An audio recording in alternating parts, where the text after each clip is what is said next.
अस्सलाम वालेकुम नाज़रीन। इस एपिसोड के शुरुआत में हम देखते हैं सारोज सिपाहियों के साथ बुरसा की बुलंदी पर खड़ा होता है और कहता है तुर्कों ने बुरसा का सांस रोक दिया है। फिर एक सिपाही से कहता है अगर मदद ना पहुंची तो बुरसा हम सब का कब्रिस्तान बन जाएगा, तो इसलिए तुम्हारे लिए एक मुकद्दस फरीजा है। फिर खत देते हुए कहता है यहाँ से एज़निक कुस्तुनतुनिया यहाँ तक के वेटिकन तक मेरा पैगाम पहुंचाओ। उनसे कहो कि हमारी मदद करें, या तो वो अपने गर्म बिस्तरों से निकलकर हमारे साथ लड़ेंगे या फिर बुरसा गिर जाएगा। ये उनके हक में भी बेहतर नहीं होगा। सिपाही पूछता है जनाब क्या वो इस बार मदद के लिए आएंगे? सरोज कहता है वो मजबूर हैं, क्योंकि बुरसा बेतिया में रोम और ईसाइयत का किला है। अगर बुरसा गिर गया तो एज़निक भी गिर जाएगा और कुस्तुनतुनिया भी गिर जाएगा। चलो अब दिखाओ खुद को, बुरसा का मुस्तकबिल तुम लोगों के हाथों में है। चलो शाबाश। अगले ही पल रस्सियां नीचे फेंक दी जाती हैं। खुद को ढांपे हुए सिपाही रस्सियों के जरिए नीचे उतरना शुरू हो जाते हैं, मगर तुरान और तैमूर बोगा सिपाहियों के साथ छुपे हुए ये सारा मंजर देख रहे होते हैं। तुरान कहता है तैमूर बोगा मैंने तुमसे कहा था कि वो निकलेंगे। तैमूर बोगा कहता है तो अब इनका काम तमाम करना मेरे जिम्मे है। उधर हम देखते हैं कि काई कबीले में उरहान अपने बच्चों के साथ बैठा होता है और अलाउद्दीन उनसे कहता है बच्चों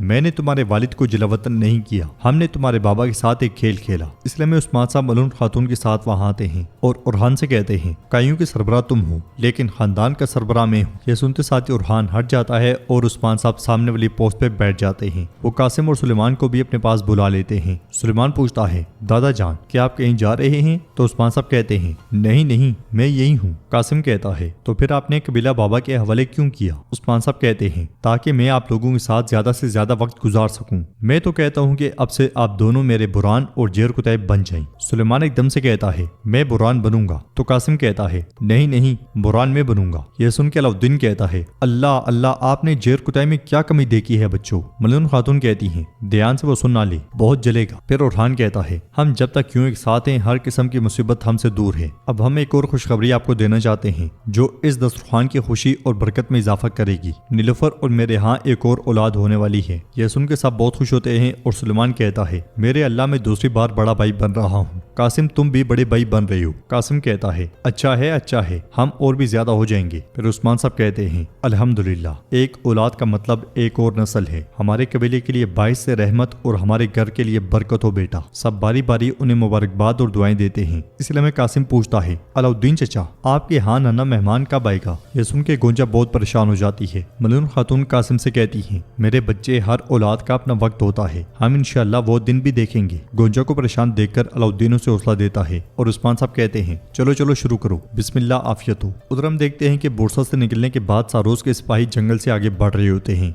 मगर तुरान और तैमूर बोगा सिपाहियों के साथ उनके सामने आ जाते हैं और भागते हुए उन पे चढ़ दौड़ते हैं। वो अनन फानन उन्हें काटते ही चले जाते हैं। कुछ देर की लड़ाई के बाद ही सारोज के तमाम सिपाही मारे जाते हैं और आखिरी को मारने से पहले तुरान कहता है उरहान सरदार का हुक्म हतमी है, बुरसा से निकलने वाला वाहिद रास्ता हथियार डालना है, हम उड़ते हुए परिंदे को भी मार गिराएंगे। ये कहते साथ ही तुरान उसे काट डालता है। फिर ऊंची आवाज में सारोज को आवाज देता है तो सारोज सामने आता है और अपने सिपाहियों की लाशें देखकर उसकी आखिरी उम्मीद भी टूट जाती है। तैमूर बोगा उसे कहता है या तो हथियार डाल दो या मरो। सारोज चीखते चिल्लाते हुए कहता है नहीं नहीं उरहान उरहान। कबीले में शहनशाह अपने बाल खोले आईने के सामने खड़ा होता है और गुस्से से कहता है जमीन पर खेमे की और ऊपर आसमान की कसम खाता हूँ कि मैं शहनशाह काई का अजीम सरदार, इन सरजमीनों का मुस्तकबिल, मुझे बाप दादा से मिली विरासत, अपनी इज्जत और अपनी हैसियत की हिफाजत करनी है। अपना हक लेने के लिए अगर जरूरत पड़ी तो आखिरी सांस तक जंग, अपना आखिरी सिपाही भी कुर्बान कर दूंगा। फिर खंजर से अपने बाल काटते हुए कहता है अगर मैं अपने रास्ते से फिर जाऊं तो जिस खंजर से मैं अपने बाल काटता हूँ वो मेरे दिल में उतर जाए। इसलिए में दीदार वहाँ पे आती है और उसे बाल काटता हुआ देखकर खंजर उससे लेते हुए कहती है कि ऐसे बर्ताव करते हैं जैसे तुम हो ही नहीं, जैसे तुम्हारा कोई वजूद ही नहीं,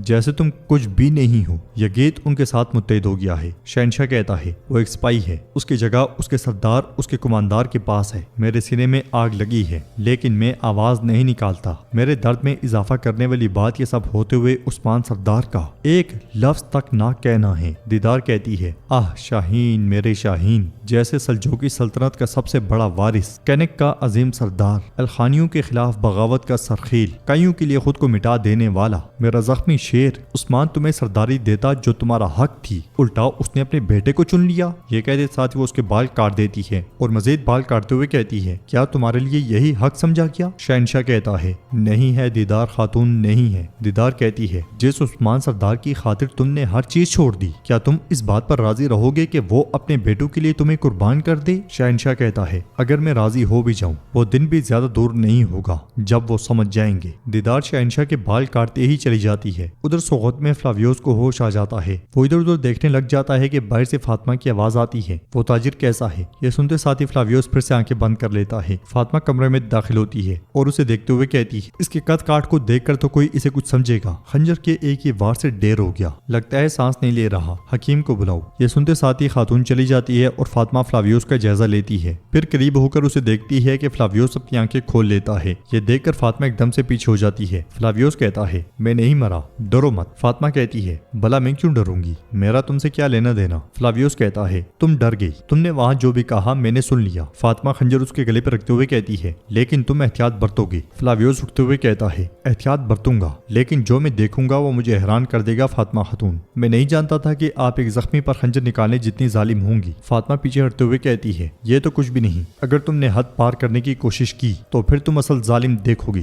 اب بتاؤ تمہارے ساتھ یہ کس نے کیا؟ تو فلاویوس کہتا ہے وہ منہ چھپائے ہوئے تھے، شاید لٹیرے ہوں گے، میں نے کہیں ایک کو مار گرایا مگر وہ تعداد میں زیادہ تھے۔ فاطمہ کہتی ہے انہوں نے صرف ایک زخم کے ساتھ تمہیں کیسے چھوڑ دیا؟ فلاویوس کہتا ہے میں اپنا مال چھوڑ کر گھوڑے پر بھاگ نکلا، باقی تو معلوم ہی ہے، میں اللہ کا پسندیدہ بندہ ہوں کہ اس نے مجھے تمہارے سامنے لا کھڑا کیا، میں آپ کا مقروض ہوں فاطمہ خاتون، وقت آنے پر حساب برابر کر لیں گے۔ اس لیے میں حلیمہ وہاں پہ آتی ہے تو فاطمہ اسے وہاں سے بھیج دیتی ہے، پھر فلاویوس سے کہتی ہے حکیم آ رہے ہیں، اگر کسی چیز کی ضرورت ہو تو بتا دینا۔ ادھر ہم دیکھتے ہیں کہ قبیلے میں کنتورالی اور عبد الرحمن کے درمیان شربت پینے کا مقابلہ جاری ہوتا ہے۔ پاس کھڑے سپاہی دونوں کا خون گرما رہے ہوتے ہیں، ایک کے بعد دوسرا پیالہ، دوسرے کے بعد تیسرا، تیسرے کے بعد چوتھا، اور جوش و خروش میں وہ پیتے ہی چلے جاتے ہیں۔ سپاہیوں نے پانی دینے کی کوشش کرتے ہیں مگر وہ دونوں پانی نہیں پیتے اور پیچھے کر دیتے ہیں۔ عبد الرحمن تو ڈٹا رہتا ہے مگر کنتورالی کی حالت تھوڑی خراب ہونا شروع ہو جاتی ہے اور آخر کار اس کی آنکھیں رک جاتی ہیں۔ وہ اوپر آسمان کی جانب دیکھ رہا ہوتا ہے تو برہان کہتا ہے جیر کتائی ہمارا بھائی اوپر کیا دیکھ رہا ہے؟ تو ایک سپاہی کہتا ہے لگتا ہے اس نے اسرائیل علیہ السلام کو دیکھا ہے۔ اگلے لمحے کنتورالی گر جاتا ہے، یہ دیکھ کے عبد الرحمن بہت ہنستا ہے۔ برہان عبد الرحمن سے کہتا ہے تم جنگجو میں سب سے بہترین ہو عبد الرحمن بھائی۔ تو عبد الرحمن کہتا ہے ابھی تو یہ میرا بہترین بھی نہیں ہے، میں تو مزید 10 اور پی سکتا ہوں۔ یہ کہتے ساتھ وہ پیتا ہی چلا جاتا ہے تو آئیکوتو سے کہتا ہے مجھے آخرکار حریف مل گیا، تمہیں میرا مقابلہ کرنا چاہیے، مگر اس کے ساتھ ہی عبد الرحمن بھی گر جاتا ہے۔ اس لمحے کارا خلیل وہاں بھی آتا ہے اور کنتورالی کو دیکھتے ہوئے کہتا ہے او کنتورالی تم زمین پر کیا کر رہی ہو؟ کنتورالی کہتا ہے بھائی میں ستاروں کو دیکھ رہا ہوں۔ کارا خلیل سپاہیوں سے کہتا ہے اٹھاؤ اسے۔ یہ سنتے ساتھ ہی سپاہی ان دونوں کو کھڑا کرتے ہیں۔ جرکتائی پوچھتا ہے کارا خلیل اورحان صاحب کہاں ہیں، وہ کیوں نہیں آئی؟ تو کارا خلیل کہتا ہے اورحان صاحب کو ایک دن میں 2 اچھی خبریں موصول ہوئی ہیں تو اس لیے وہ اپنے خاندان کے ساتھ رہیں گے۔ کنتورالی کہتا ہے ہم ایک تو جانتے ہیں دوسری کو نہیں جانتے، میں ٹھیک سے سوچ نہیں سکتا، خود ہی بتا دو۔ کارا خلیل کہتا ہے اللہ نے مرادیں قبول فرمائیں اور ہمارے حضور کا ایک اور بچہ ہوگا۔ یہ سن کے سب بہت خوش ہوتے ہیں۔ پھر خلیل کہتا ہے اورحان صاحب نے آپ کے لیے وظیفے بتائے ہیں۔ جرکتائی صاحب یہ اورحان صاحب کا حکم ہے، آپ کل ایلچی کے طور پر ایزنک جائیں گے، آپ ایزنک کے تکفور کو بتائیں گے کہ میرے حضور وہاں آئیں گے۔ عبد الرحمن کنتورالی محصولات کل ایزنک سے شہنشاہ کے پاس جائیں گی، جبکہ حضور تکفور کے ساتھ بات کر کے تمام توجہ مبذول کریں گے، تم لوگ قافلے پر چڑھائی کرو گے اور سونا لے لو گے۔ یہ سن کے وہ دونوں بہت خوش ہوتے ہیں اور عبد الرحمن کہتا ہے شکر ہے اس تکفور کا بدصورت چہرہ دیکھنے کے بجائے ہم اس کے سپاہیوں کو ماریں گے۔ کنتورالی کارا خلیل سے کہتا ہے ہمارے عبد الرحمن کے لیے کوئی مناسب خاتون تو ڈھونڈیں، یہ بات میرے حضور تک پہنچانا۔